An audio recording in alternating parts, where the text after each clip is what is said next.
নবীজি মনে মনে যখন এগুলো ভাবে, নবীজি যখন মনে মনে এগুলো চিন্তা করে, দুনিয়ার কেউ না জানলেও আওয়াজ করে বলেন, নবীজির মনের খবরও জানেন কে? নবীজির মনের কথা জানেন কে? আল্লাহ রাব্বুল আলামিন তখন নবীজিকে সান্ত্বনা দেওয়ার জন্য নবীজির মনে কোরআনের এই কথাটি, কোরআনের এই আয়াতটি স্মরণ করায় দিলেন। আল্লাহ রাব্বুল আলামিন কোরআনের মধ্যে বলেন, মা ইউবাদদিলুল কওলু লাদাইয়া ওয়া মা আনা বিযাল্লামিল লিল আবিদ। ইসলামের মধ্যে যত বিধান রয়েছে, যত হুকুম আহকাম রয়েছে, সবকিছুই রব্বুল আলামিন জিবরিল আলাইহিস সালামের মাধ্যমে ওহী আকারে নবীজিকে দান করেছেন। শুধুমাত্র কেবলমাত্র নামাজ, এই নামাজের বিধানটা রব্বুল আলামিন ফেরেশতা জিবরাইলের মাধ্যমে নবীজিকে দেন নাই, বরং মেরাজের রাতে রব্বুল আলামিন তার হাবিবকে তার সান্নিধ্যে আরশে আজিমে নিয়ে গিয়েছেন। আরশে আজিমে নিয়ে গিয়ে বিদায়ের মুহূর্তে নবী এবং তার উম্মতের জন্য নামাজের বিধানটা দান করেছেন। পড়ি সুবহানাল্লাহ। ইসলামের প্রত্যেকটা ইবাদত, প্রত্যেকটা আমল আল্লাহ পাক জিবরাইলের মাধ্যমে নবীকে দিয়েছেন, কিন্তু নামাজটা জিবরাইলের মাধ্যমে দেন নাই। নামাজটা রব্বুল আলামিন তার হাবিবকে তার সান্নিধ্যে আরশে আজিমে নিয়ে গেছেন। বিদায়ের মুহূর্তে নবী এবং তার উম্মতের জন্য উপহার উপঢৌকন হিসাবে নামাজের বিধানটা দিয়েছেন। পড়ি সুবহানাল্লাহ। 50 ওয়াক্ত নামাজ দিয়েছিলেন। 50 ওয়াক্ত নামাজ পেয়ে নবী আমার মহা খুশি, অত্যন্ত খুশি মনে নবীজি 50 ওয়াক্ত নামাজ এই হাদিয়াটা নিয়ে তিনি আরশে আজিম থেকে ষষ্ঠ আকাশে নেমে আসলেন। যখনই ষষ্ঠ আকাশে আসলেন, সেখানে আল্লাহ নবী মুসা আলাইহিস সালামের সঙ্গে দেখা হয়ে গেল। মুসা আলাইহিস সালামের সঙ্গে সাক্ষাৎ হয়ে গেল। আল্লাহ নবী মুসা বললেন, ওগো আল্লাহর নবী, রব্বুল আলামিন আপনার উম্মতের জন্য কি হাদিয়া দিয়েছেন? আপনি আল্লাহর কাছে গিয়েছেন, আরশে আজিমে গিয়েছেন, আরশে আজিম থেকে কি নিয়ে আসছেন? আল্লাহ পাক আপনার উম্মতকে কি হাদিয়া দিয়েছেন, কি কি হাদিয়া নিয়ে আসলেন? মুসা আলাইহিস সালামের কথা শুনে নবীজি বললেন, শোনো মুসা, রব্বুল আলামিন আমার উম্মতের জন্য 50 ওয়াক্ত নামাজ হাদিয়া দিয়েছেন। পড়ি সুবহানাল্লাহ। নবীজি খুশি মনে বললেন, মুসা শোনো, আল্লাহ পাক আমার উম্মতের জন্য 50 ওয়াক্ত নামাজ হাদিয়া দিয়েছেন। প্রিয় ভাইয়েরা আমার, নবীজির কথা শুনে মুসা আলাইহিস সালাম বললেন, ওগো আল্লাহর নবী, আপনার উম্মত এই হাদিয়াটা গ্রহণ করবে না, আপনার উম্মত এই বিধানটা মানবে না, এই বিধানটা পালন করবে না। ইরজি ইলা রাব্বিক, ইরজি ইলা রাব্বিক, নবী আপনি আবার আল্লাহর কাছে যান, আল্লাহর দরবারে ফিরে যান। ফাসালহু তাখফিফ, বিধানটাকে সহজ করার জন্য আবেদন করুন, বিধানটা সহজ করে নিয়ে আসেন। আপনার উম্মত এই বিধানটা মানবে না, পালন করতে চাইবে না। ফাসালহু তাখফিফ, আপনি আবার যান, গিয়ে আল্লাহর দরবারে এই বিধানটা সহজ করার জন্য আবেদন করুন, সহজ করে নিয়ে আসেন। ফাইন্না উম্মাতাকা লা তুতিকু যালিক, কেননা এই বিধানটি আপনার উম্মতের জন্য অত্যন্ত কঠিন হবে, অত্যন্ত কষ্টকর হবে। ওয়া ইন্নী ক্বাদ বালাউতু বানি ইসরাঈল ওয়া খাবারতুহুম, মুসা বলেন, ওয়া ইন্নী ক্বাদ বালাউতু বানি ইসরাঈল ওয়া খাবারতুহুম, আমি বনি ইসরাইলের নবী ছিলাম, দীর্ঘদিন তাদের উপর নবুয়তের দায়িত্ব আমি পালন করেছি। আমি তাদের থেকে অনেক পরীক্ষা নিয়েছি, কোনো পরীক্ষাই তারা সফল হয় নাই। তাদের ব্যাপারে আমার একটা তিক্ত অভিজ্ঞতা রয়েছে, সে অভিজ্ঞতার আলোকেই বলছি, ওগো আল্লাহর নবী, আপনার উম্মত আমার উম্মতের চেয়ে অনেক দুর্বল হবে, আপনার উম্মত আমার উম্মতের চেয়ে দুর্বল হবে। সুতরাং আপনি আল্লাহর কাছে যান, সহজ করে নিয়ে আসেন। আপনার উম্মত এই বিধানটা মানতে চাইবে না, এই বিধানটা পালন করবে না, তারা 50 ওয়াক্ত নামাজ দৈনিক পালন করতে চাইবে না। মুসা আলাইহিস সালামের কথা শুনে এবার আল্লাহ নবীজি ষষ্ঠ আকাশ থেকে আবার আরশে আজিমে চলে গেলেন। আরশে আজিমে যাওয়ার পরে নবীজি আল্লাহর দরবারে বিধানটি সহজ করার জন্য দরখাস্ত করলেন, ওগো আল্লাহ বিধানটা সহজ করে দেন। তখন রব্বুল আলামিন 50 ওয়াক্ত নামাজ থেকে 5 ওয়াক্ত নামাজ কমাই দিলেন। পড়ি সুবহানাল্লাহ। কত ওয়াক্ত হলো? 45 ওয়াক্ত। 50 ওয়াক্ত থেকে 5 ওয়াক্ত নামাজ আল্লাহ কমাই দিলেন। এভাবে নবীজি একবার নয়, দুইবার নয়, প্রায় 9 বার পর্যন্ত মুসা আলাইহিস সালাম এবং আল্লাহর দরবারে যাতায়াত করলেন। পড়ি সুবহানাল্লাহ। প্রত্যেকবারই আল্লাহ রাব্বুল আলামিন কয় ওয়াক্ত করে কমালেন? 5 ওয়াক্ত করে কমালেন। তাহলে 9 বার যদি যাতায়াত করেন, 9 বার যদি 5 ওয়াক্ত করে কমান, তাহলে কত ওয়াক্ত কমানো হলো? 45 ওয়াক্ত। 50 ওয়াক্ত থেকে 45 ওয়াক্ত কমানো হলো। এবারও মুসা আলাইহিস সালাম বললেন, নবীজি আপনি আবার যান, আপনার উম্মত এই 5 ওয়াক্ত পড়বে না। আপনার উম্মত আমার উম্মতের চেয়ে দুর্বল হবে, এরা 5 ওয়াক্ত পড়তে চাইবে না। নবীজি এবার বললেন, মুসা রে, আমি আর যেতে পারবো না, আমার লজ্জা লাগছে, কিভাবে আর যাই, আর যেতে পারবো না। যতবার গেছি আল্লাহ পাক 5 ওয়াক্ত করে কমাই দিয়েছেন, 45 ওয়াক্ত নাই, বাকি আছে 5 ওয়াক্ত।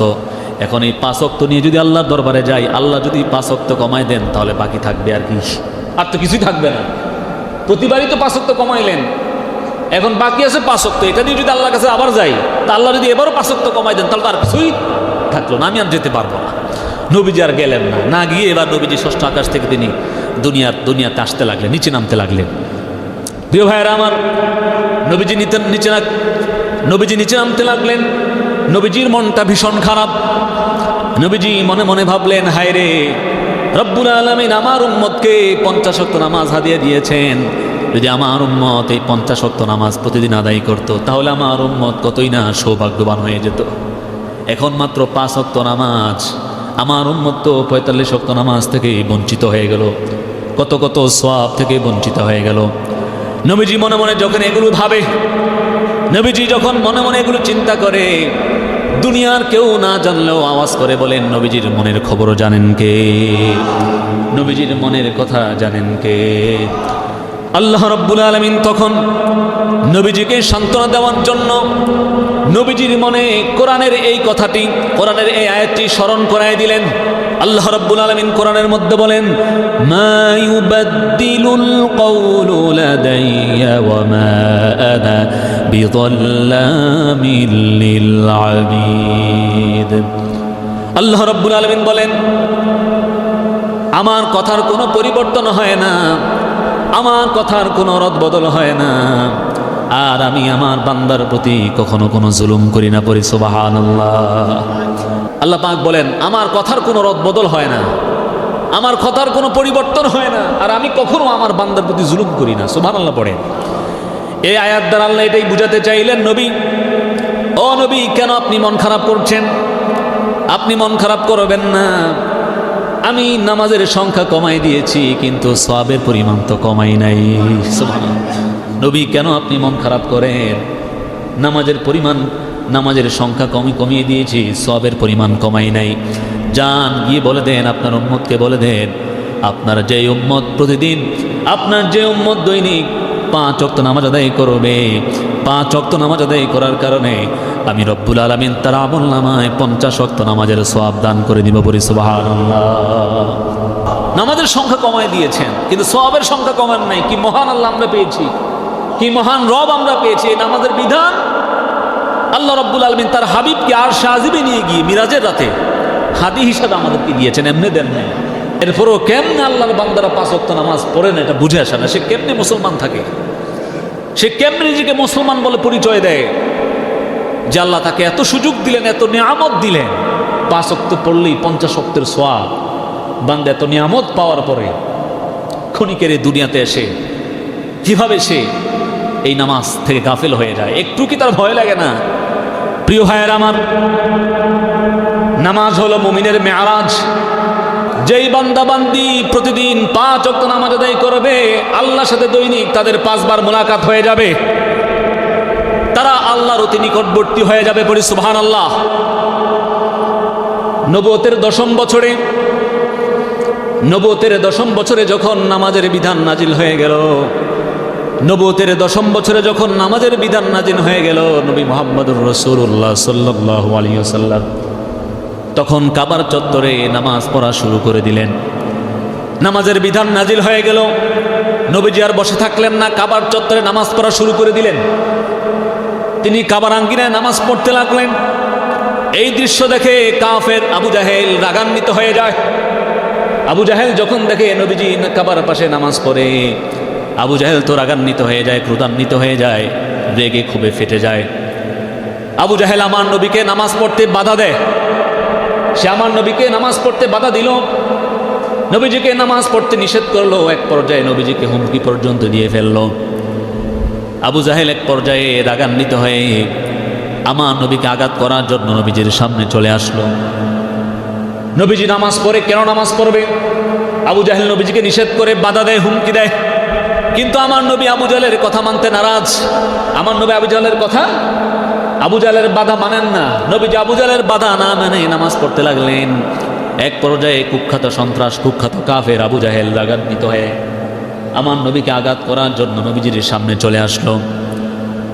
নবীজির সামনে গিয়ে আবার পিছনে চলে আসছে, সামনে গিয়ে আবার চলে আসছে। লোকেরা বলে, কি ব্যাপার আবু জাহেল, গেলা রাসূলকে আঘাত করার জন্য, গেলা মুহাম্মদকে আঘাত করার জন্য, আঘাত না করে আবার কেন পিছনে চলে আসলা?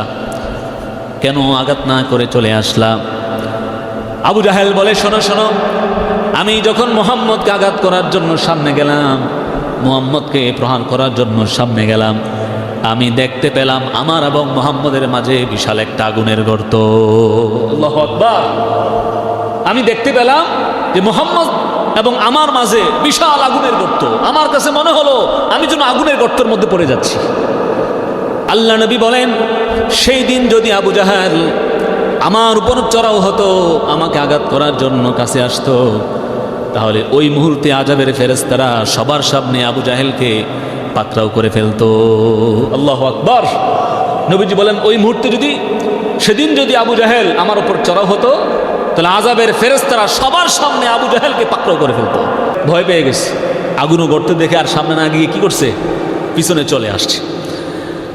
তখন আল্লাহ রাব্বুল আলামিন কোরআনের আয়াতটি নাজিল করলেন, আরাআইতাল্লাযী ইয়ানহা আবদান ইযা সাল্লা। আল্লাহ পাক বলেন, আরাআইতাল্লাযী ইয়ানহা আবদান ইযা সাল্লা। তুমি কি সেই ব্যক্তিকে দেখেছো? তুমি কি সেই ব্যক্তিকে দেখেছো যে এক বান্দাকে নামাজ আদায় করতে নিষেধ করে, এক বান্দাকে নামাজ আদায় করতে বাধা প্রদান করে? আল্লাহ পাক আয়াত নাজিল করে দিলেন, তুমি কি সেই ব্যক্তিকে দেখেছো যে এক বান্দাকে নামাজ আদায় করতে নিষেধ করে, বাধা প্রদান করে? সেই ব্যক্তিটাকে, সেই ব্যক্তিটাকে আবু জাহেল। এরপর আল্লাহ রাব্বুল আলামিন বলেন, কাল্লা লা তুতি'হু ওয়াসজুদ ওয়াকতারিব। আল্লাহ বলেন, কাল্লা লা তুতি'হু ওয়াসজুদ ওয়াকতারিব। সাবধান, কখনোই না, কখনোই তুমি তার আনুগত্য করবে না, কখনোই তুমি তার আনুগত্য করবে না। ওয়াসজুদ ওয়াকতারিব, বরং তুমি আমাকে সেজদা দাও আর আমার নৈকট্য অর্জন করো, আমার নিকটবর্তী হয়ে যাও। সুবহানাল্লাহ বলেন। আল্লাহ বলেন, ওয়াসজুদ ওয়াকতারিব, আমাকে সেজদা দাও, আমার নৈকট্য অর্জন করো, আমার নিকটবর্তী হয়ে যাও। প্রিয় ভাইয়ের আমার, সেজদা দিলে আল্লাহর নৈকট্য অর্জন করা যায়, আল্লাহর নিকটে চলে যাওয়া যায়। এটা কার ঘোষণা? কথা বলেন, কার ঘোষণা?